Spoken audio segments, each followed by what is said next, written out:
છોટાઉદેપુર જિલ્લાની 126 ગ્રામ પંચાયતોની પેટા ચૂંટણીની તૈયારીઓ હાલ શરૂ થઈ ગઈ હતી। મતગણતરીની શરૂઆત થઈ ગઈ છે।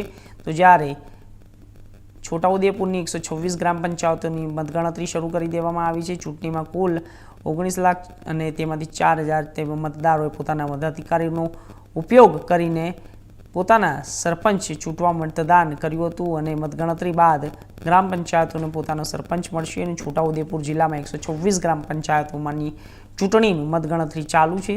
તાલુકા મથકો પર ગ્રામ પંચાયતની ચૂંટણી મતગણતરી ચાલુ ગણતરીની મિનિટોમાં જ્યારે પરિણામો જાહેર થવાનું શરૂ થશે અને જિલ્લાના 2 ગ્રામ પંચાયત સમરસ થઈ જાહેર થઈ હતી, જ્યારે ગ્રામ પંચાયતના સરપંચ બિનહરીફ જાહેર થયા હતા।